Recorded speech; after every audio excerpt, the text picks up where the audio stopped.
Hello दोस्तों, नमस्कार। मैं अवधेश आपका अपने चैनल Y1 स्टडी पॉइंट में स्वागत करता हूं। जैसा कि आपको पता है, मैं यहां पर आपको यूपी बोर्ड का हाई स्कूल का साइंस सब्जेक्ट पढ़ा रहा हूं, जिसमें मैं आपको फिजिक्स सब्जेक्ट स्टार्ट किया हूं। उसमें मैं आपका जो चैप्टर है प्रकाश का परावर्तन, उसी में मैं आपको अवतल दर्पण के बारे में बता चुका हूं। आज का टॉपिक होगा उत्तल दर्पण से प्रतिबिंब का बनना। उससे पहले मैं आपको बता दूं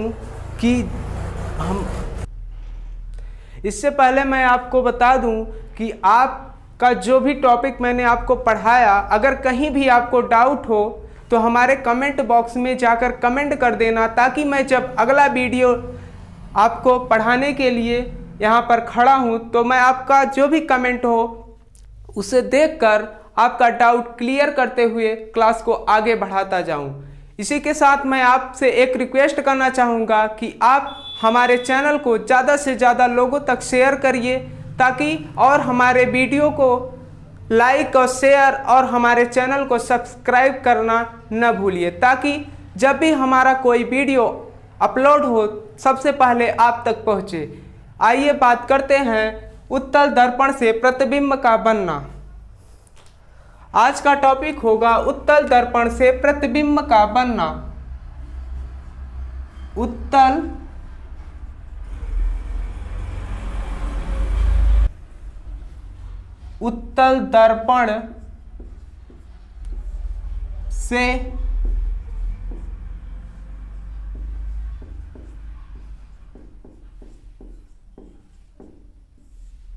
दर्पण से प्रतिबिंब का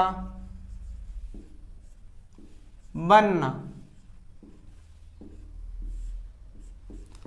आज हम उत्तल दर्पण से प्रतिबिंब बनना मतलब उत्तल दर्पण में कितने प्रकार से प्रतिबिंब को बनाया जा सकता है या हम प्रतिबिंब को प्राप्त कर सकते हैं, उसी के बारे में मैं आपको आज बताने वाला हूं कि उत्तल दर्पण में मुख्यतः दो प्रकार से प्रतिबिंब का निर्माण किया जा सकता है। कितने प्रकार से? दो प्रकार से। ये आप जान लीजिए कि उत्तल दर्पण में दो ही प्रकार से प्रतिबिंब का निर्माण किया जा सकता है। तीसरा और कोई नियम नहीं है कि आप तीसरे ढंग से प्रतिबिंब का निर्माण कर सकें। तो मैं आपको बताता हूं कि वो दो नियम कौन कौन से हैं। पहला नियम है, आप हेडिंग डाल लीजिए। पहला नियम जो होगा आपका कि उत्तल दर्पण में जो प्रतिबिंब बनेगा वो किस स्थिति पर बनेगा, मतलब वस्तु को कहाँ पर रखा जाएगा। आपको पता है कि उत्तल दर्पण का जो फिगर होता है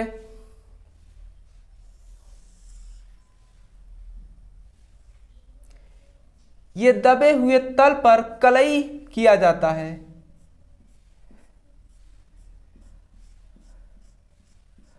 अगर किसी गोले के ब्लॉक से काटा हुआ एक भाग के दबे हुए तल को कलई कर दिया जाए तो यही हमारा उत्तल दर्पण हो जाता है। अब उत्तल दर्पण में कुछ प्रमुख बिंदुएं होती हैं, उस पर ध्यान देते हुए ड्राइंग बनाएंगे हम। देखिए,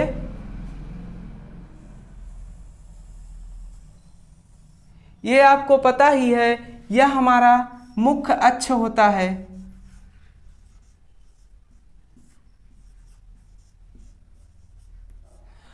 ये आपका मुख्य अक्ष होगा और यहाँ पर ध्रुव होता है, जिसे हम P से डिनोट करते हैं। अगर हम ये मान लीजिए कि आपका मुख्य अक्ष है, ये तो पता ही है। मान लीजिए कि अगर मैं वस्तु को अनंत पर रखूं, ये आपका हेडिंग यहाँ पर डाल लेना कि मतलब वस्तु कहाँ, जब वस्तु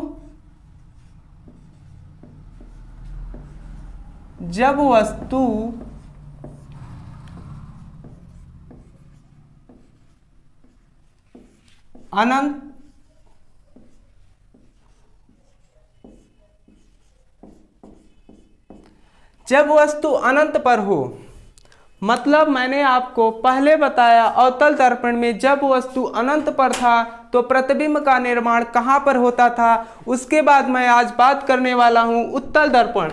उत्तल दर्पण में जब वस्तु अनंत पर रखी हो तो हमारा प्रतिबिंब कहाँ बनेगा, उसी के बारे में देखते हैं। अगर मान लीजिए वस्तु आपका अनंत पर रखा है, ये देखिए,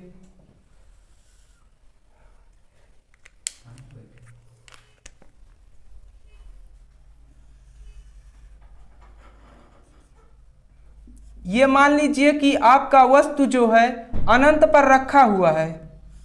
कहाँ पर? अनंत पर।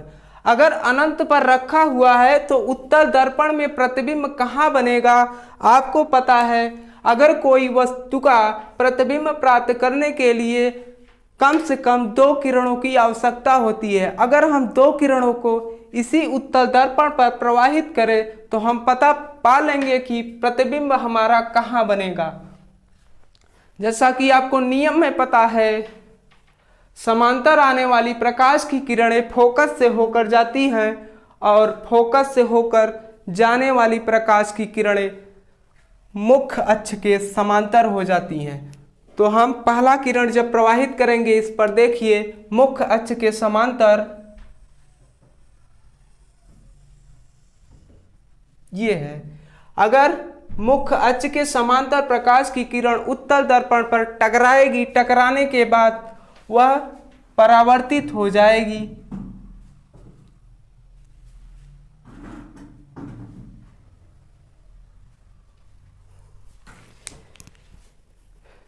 ये जो मैंने यहाँ पर हेडिंग डाले हैं, देखिए हेडिंग जो है थोड़ा इधर कर लीजिए, क्योंकि ड्राइंग हमारा जो है थोड़ा ऊपर हो, या तो ड्राइंग ही नीचे कर दे रहे हैं। रुकिए,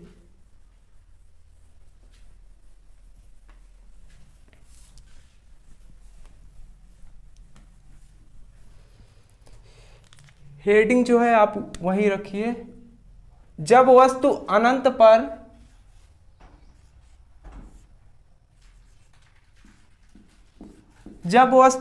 पर हो, थोड़ा नीचे करके बनाएंगे तो हमारा ड्राइंग जो है स्पष्ट आएगा।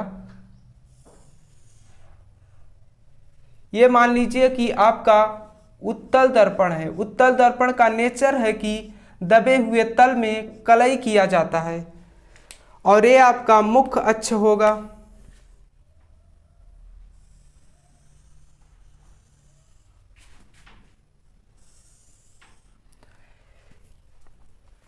ये आपका मुख्य अक्ष है।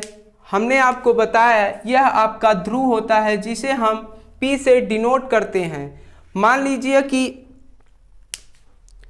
आपका जो वस्तु है यह अनंत पर रखा हुआ है। कहाँ पर?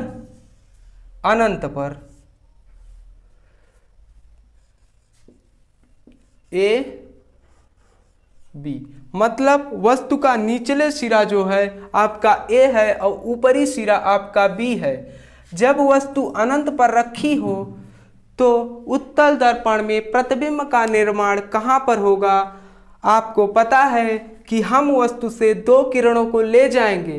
एक समांतर, अनंत पर रखी वस्तुओं को हमेशा समांतर ही ले जाते हैं, तभी जो है हमारा प्रतिबिंब जो है फोकस पर प्राप्त होगा। आपको पता है कि अवतल दर्पण में हमारा फोकस इस साइड होता था, लेकिन उत्तल दर्पण में फोकस और वक्रता केंद्र हमारा इस साइड होगा। तो यहाँ पर जहाँ पर काटेगी प्रकाश की किरण वहीं पर हम बनाएंगे, मान लेंगे कि फोकस है। देखिए पहला प्रकाश का किरण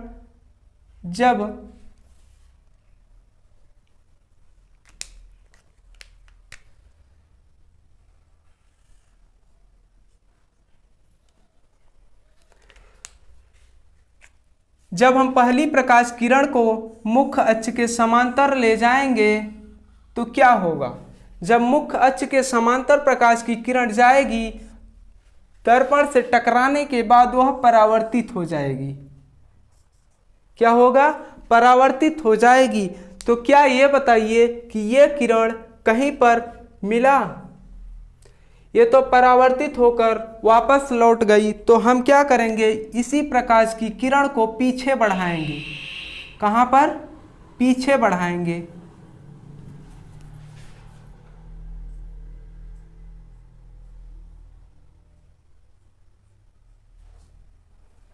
ये पीछे बढ़ाएंगे और दूसरी प्रकाश की किरण को अगर हम नीचे से मान लें कि हमारी दूसरी प्रकाश की किरण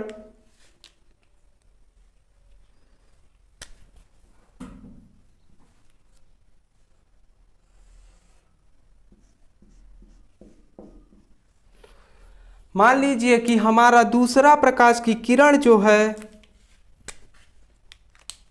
इधर से जब जाएगा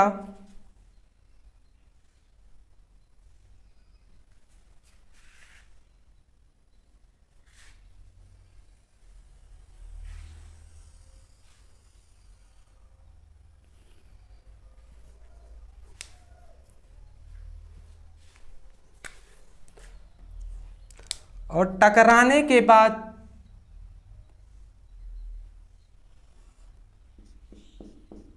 यह भी क्या होगा,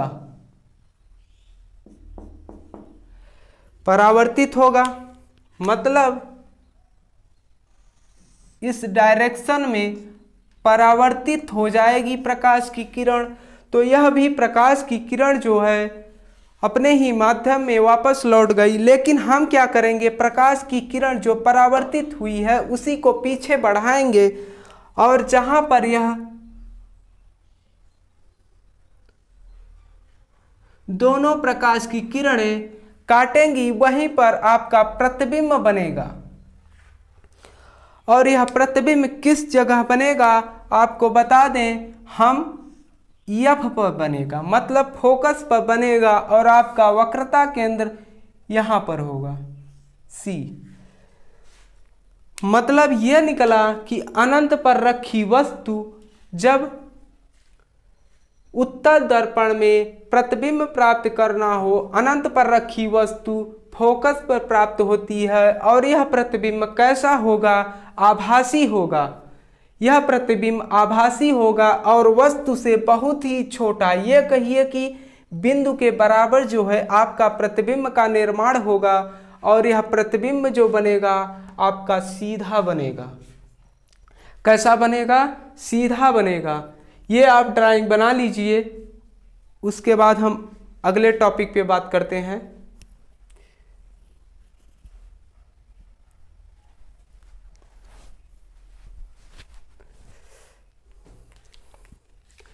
ये आपका प्रकाश का किरण है। एक प्रकाश की किरण नीचे से है, एक ऊपर से। दोनों प्रकाश की किरणों को समांतर ले जाते हैं तो टकराने के बाद यह परावर्तित हो जाती है। तो हम क्या करेंगे, प्रकाश की किरण को पीछे की ओर बढ़ाएंगे। अगर जहां पर दोनों प्रकाश की किरणें मिलती हुई प्रतीत होती हैं, यहाँ पर प्रतीत होंगी, न कि वास्तव में मिलेंगी। मतलब जब वास्तव में नहीं मिलती हैं उसी प्रतिबिंब को हम कहते हैं आभासी प्रतिबिंब। आपको पता ही होगा जब यह वस्तु अनंत पर रखी है मतलब बहुत ही दूर रखी है और इसका प्रतिबिंब का जो निर्माण हो रहा है वो बिंदु के बराबर हो रहा है। और ये आपका वक्रता केंद्र है। अब दूसरा पॉइंट आपका होगा, जब वस्तु, इसे नोट कर लीजिए। अब इसको क्लीन करते हैं। क्लीन नहीं करना, पहले इसका थोड़ा नेचर लिख लीजिए। ये प्रतिबिंब का, प्रतिबिंब आपका कैसा होगा, आभासी होगा।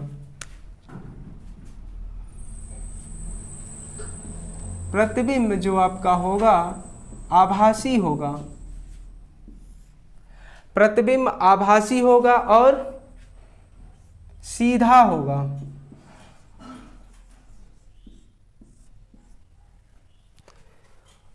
वस्तु से बहुत छोटा होगा। वस्तु से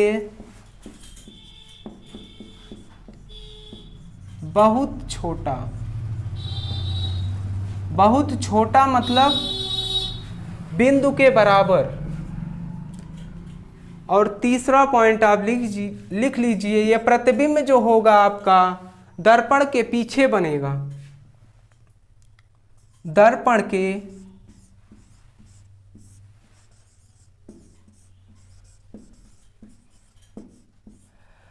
प्रतिबिंब का निर्माण जो हो रहा है दर्पण के पीछे हो रहा है। आपने अवतल दर्पण में देखा होगा कि प्रतिबिंब जो है हमारा जिस तरफ वस्तु रखा है उसी तरफ बनता था, लेकिन वस्तु अगर सीधा रखा हो तो वो उल्टा बनता था, लेकिन इसी साइड बनता था। लेकिन उत्तल दर्पण में क्या है, दर्पण के पीछे बन रहा है।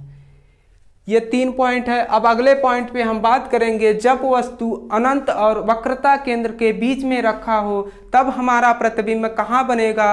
अब दूसरे पॉइंट के बारे में बात करते हैं, ये आप नोट कर लीजिए।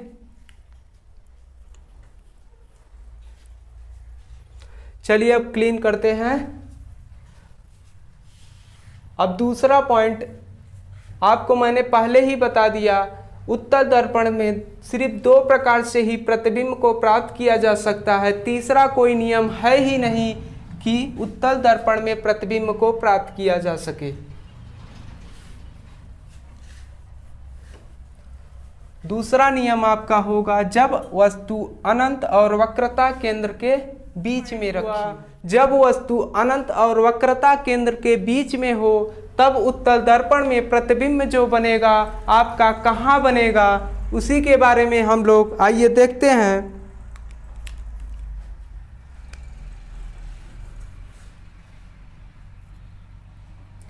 ये मान लीजिए कि आपका उत्तल दर्पण है। उत्तल दर्पण में क्या होता है, दबे हुए तल को कलई किया जाता है। ठीक, अब हम क्या करेंगे, एक मुख्य अक्ष जो उत्तल दर्पण के बीचों बीच होना चाहिए, ये आपका मुख्य अक्ष है। बात यह है कि जब वस्तु अनंत और वक्रता केंद्र के बीच में हो तब उत्तल दर्पण में जो प्रतिबिंब प्राप्त होगा वो कहाँ पर प्राप्त होगा, उसी के बारे में देखते हैं। मान लीजिए कि आपका जो वस्तु है अनंत और सी,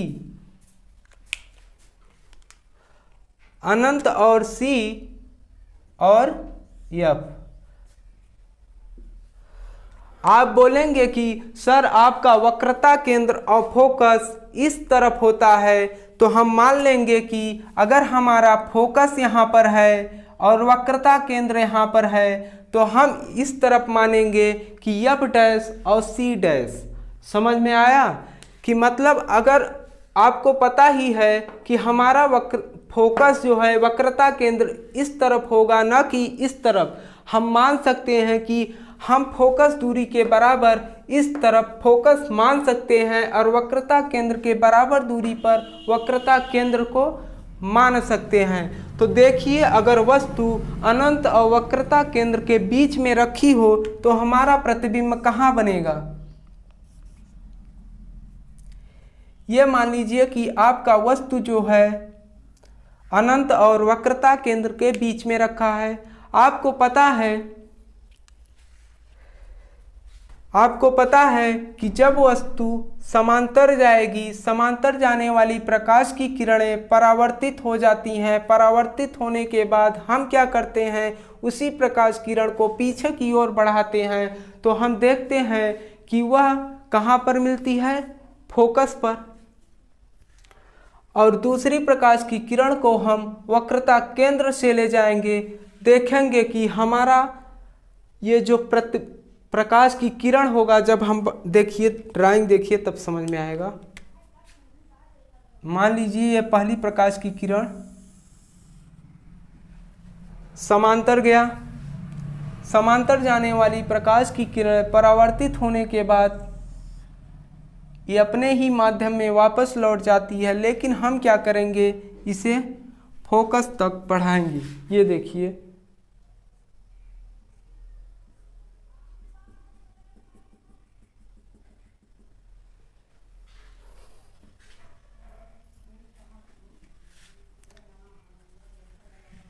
आपका फोकस जो होगा ये है। ठीक, मान लीजिए कि ये आपका फोकस है।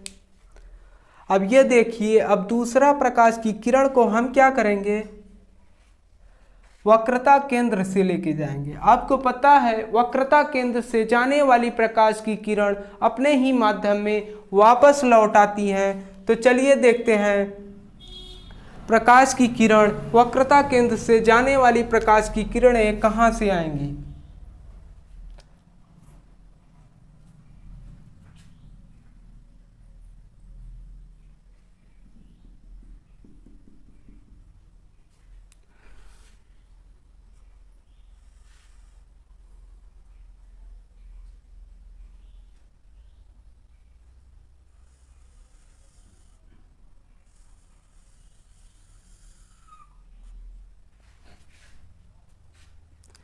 ये मान लीजिए कि आपका ये प्रकाश की किरण वक्रता केंद्र पर जा रही है, लेकिन वक्रता केंद्र पर जाने वाली प्रकाश की किरण अपने ही माध्यम में वापस लौट आती है। ये वापस लौट गई। ये क्या हुआ कि मतलब वक्रता केंद्र से जाने वाली प्रकाश की किरण अपने ही माध्यम में वापस लौट आती है। तब हम क्या करेंगे, इसी प्रकाश की किरण को आगे बढ़ाएंगे। कहाँ पर बढ़ाएंगे? आगे।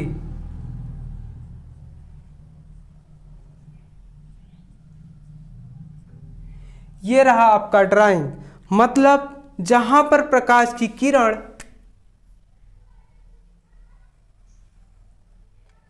काट रही हैं यहीं पर आपका प्रतिबिंब का निर्माण हो गया। मतलब देखिए, दोनों ही परावर्तित किरणें ही जब काटेंगी तभी आपका प्रतिबिंब का निर्माण होगा। ये नहीं कि आने वाली ही दोनों प्रकाश की किरणें कहीं पर टकरा जाए दर्पण पर टकराने के पहले, तो आपका प्रतिबिंब का निर्माण नहीं होगा। ठीक है, तो हम क्या किए, दोनों प्रकाश की किरणों को पीछे की ओर बढ़ाए तो देखें कि हमारा प्रतिबिंब जो है कहाँ पर बना। प्रतिबिंब आपका फोकस और ध्रुव के बीच में बना। कहाँ पर? प्रतिबिंब जो है आपका फोकस और ध्रुव के बीच में बना। और यह प्रतिबिंब कैसा है? ये आपका ए था और ये बी था, और ये कैसा होगा? ए डैश बी डैश। ये आपका प्रतिबिंब बनेगा। और यह प्रतिबिंब कैसा होगा, आप इसके प्रकृति के बारे में लिख लीजिए। आपका जो ये प्रतिबिंब होगा आभासी होगा। आभासी और सीधा। आभासी होगा और सीधा होगा। और दूसरा पॉइंट लिखिए कि यह वस्तु से छोटा होगा। वस्तु से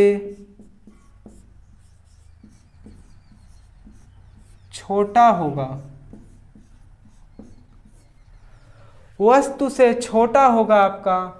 और तीसरा पॉइंट आपको पता ही है क्या होगा। तीसरा पॉइंट, दर्पण के पीछे, दर्पण के पीछे। चौथा पॉइंट आपका होगा P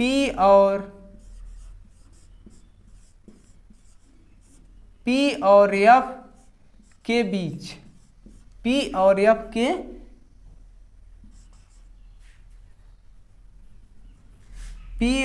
के बीच बनेगा। बीच।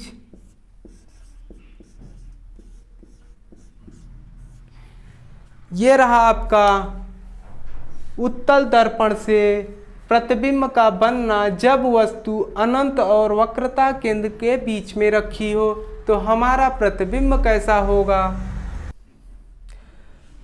ये रहा आपका उत्तल दर्पण से प्रतिबिंब का बनना में दूसरा नियम। तो यह प्रतिबिंब आपका जो बना यह कैसा है, आभासी है और सीधा है और वस्तु से छोटा है। ये देखिए यहाँ पर वस्तु इतना बड़ा है लेकिन प्रतिबिंब आपका इतना बड़ा, मतलब वस्तु से छोटा है। और कहाँ पर बना है, ये दर्पण है, दर्पण के पीछे बना है। और कहाँ पर, ध्रुव P और F, मतलब ध्रुव और वक्रता केंद्र के बीच में बना। और इसे आप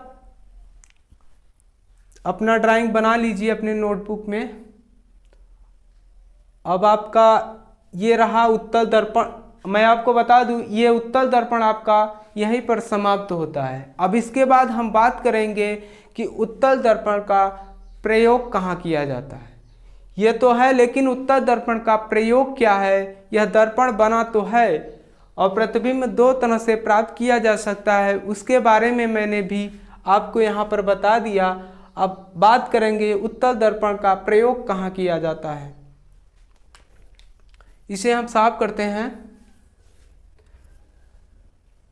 जब आप ड्राइंग बना रहे हो तो थोड़ा देर हमारा वीडियो रोक कर आप ड्राइंग बना के उसके बाद फिर आगे देखिए, कोई दिक्कत नहीं होगा आपको।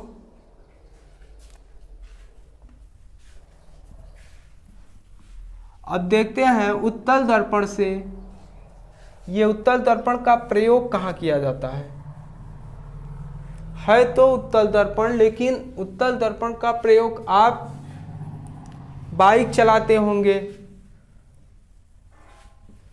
तो देखते होंगे आपके साइड में जो साइड मिरर लगा है उसमें उत्तल दर्पण ही लगा है, और आप रोड पर जो खंभे लगे हैं उसमें जो बल्ब लगा है, बल्ब जो अंदर उसके दर्पण लगा होता है वह भी उत्तल दर्पण होता है।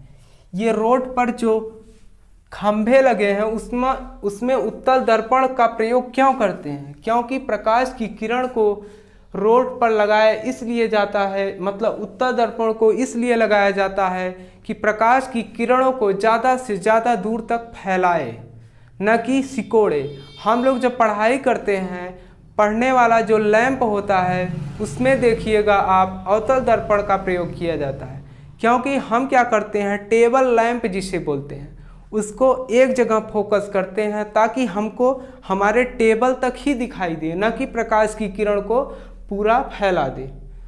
तो हम बात करते हैं उत्तल दर्पण का प्रयोग कहाँ होता है। मार्कर चेंज कर लेते हैं।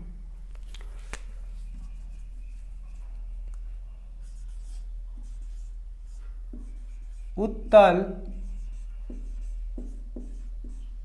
दर्पण का प्रयोग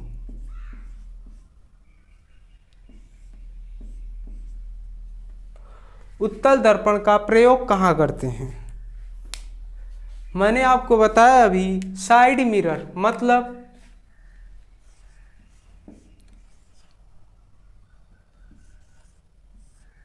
गाड़ी के साइड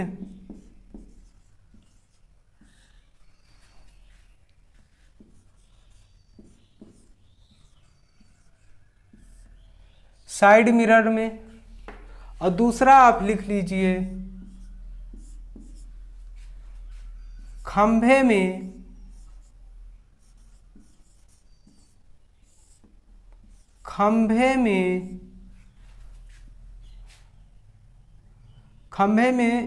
बल्ब जो लगता है, खंभे में बल्ब, ठीक है यहाँ तक। उत्तल दर्पण का ये रहा प्रयोग, और भी होते हैं उसके बारे में देख लेना, आपके बुक में होगा। ये 2 पॉइंट आप जान लीजिए क्या होता है, गाड़ी के साइड मिरर में और खंभे में बल्ब में। खंभे का जो बल्ब होता है वो उत्तल दर्पण का नहीं होता, उसके अंदर जो अंदर देखिएगा तो एक दर्पण लगा होता है। जब आपका बल्ब जलता है वही प्रकाश की किरण को वह दर्पण क्या करता है, फैला देता है ताकि रोड पर काफ़ी दूर तक दिखाई दे। ठीक है, अब इसके बाद हम बात करेंगे अवतल दर्पण और उत्तल दर्पण से जो प्रतिबिंब बना। कब हमारा प्रतिबिंब, मतलब ये कि ऊंचाई होने पर, ये कहिए कि हम अब बात करेंगे चिन्ह के। हमारा जो है उत्तल दर्पण में कब फोकस ऋणात्मक होगा या दूरी कब ऋणात्मक होगी, कब धनात्मक होगी, इसके बारे में हम बात करेंगे। उससे पहले मैं आपको बता दूं, एक आपका फार्मूला होता है उत्तल दर्पण, ये कहिए कि दर्पण का जो फार्मूला होता है दर्पण सूत्र। दर्पण सूत्र के सहायता से हम काफ़ी न्यूमेरिकल करेंगे, अभी तो नहीं, पहले मैं आपको इसके बारे में बता दूं तो उसके बाद शुरू करेंगे हम आपका न्यूमेरिकल कितने प्रकार से हल किए जा सकते हैं। आपके सिलेबस में जो भी है मैं आपको बताऊंगा। अब बात करते हैं दर्पण सूत्र का। दर्पण सूत्र आपका दर्पण सूत्र जो होता है वह क्या होता है, आप नोट करिएगा 1/f बराबर 1/u प्लस 1/v। ये आपका फार्मूला है किस चीज़ का, दर्पण सूत्र का। ये फार्मूला उत्तल दर्पण और अवतल दर्पण दोनों में प्रयोग किए जाते हैं। अब बात यहाँ पर आती है कि यफ क्या है, यू क्या है, भी क्या है, उसके बारे में मैं यहाँ पर लिख देता हूँ। यफ आपका जो होगा, यफ आपको पता है फोकस दूरी होती है, फोकस दूरी, और यू क्या होता है, वस्तु की दूरी। दर्पण से वस्तु की दूरी, क्या, दर्पण से वस्तु की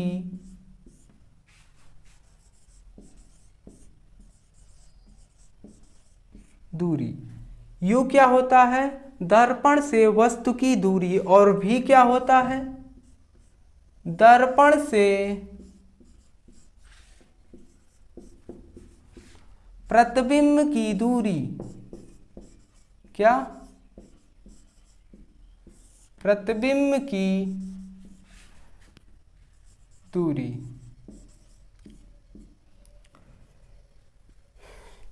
ये आपका यह फोकस दूरी होता है, यू दर्पण से वस्तु की दूरी, भी दर्पण से प्रतिबिंब की दूरी।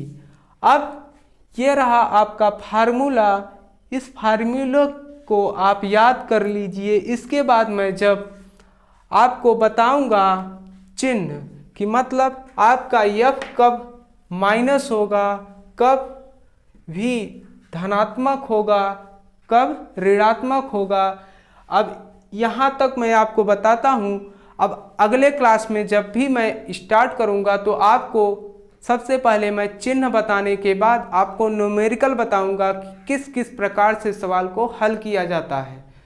अब इसी के साथ मैं अपने वीडियो को यहाँ पर समाप्त करता हूँ आपकी क्लास। अब आपको हमारा एक रिक्वेस्ट है कि आप हमारे वीडियो को ज़्यादा से ज़्यादा लोगों तक शेयर करें और हमारे चैनल को ज़्यादा से ज़्यादा सब्सक्राइब करवाएं, ताकि हम लोग आपका सहयोग करते हुए पढ़ाई कराते रहें, और आप लोग हमारा सहयोग करिए ताकि जो भी स्टूडेंट पढ़ना चाहे वो हमारे चैनल से पढ़ाई कर सकता है। आपको मैं बता दूं, आपको हमारे चैनल पे अगर आपको लगता है कि यहाँ पर बेटर चीज़ नहीं मिल रहा है तो आप पढ़ाई करके देखिए कि बेटर चीज़ है कि नहीं। आप दूसरे से कंपेयर कर लेना, अगर कहीं पर फॉल्ट आता है तो आप हमारे वीडियो के कमेंट बॉक्स में कमेंट जरूर करना, ताकि मैं समझूं कि हमारे चैनल में क्या समस्या है, ताकि हम लोग उस समस्या को समाधान करते हुए आपकी क्लासेस को आगे बढ़ाते रहें। इसी के साथ बहुत बहुत धन्यवाद। Thank you.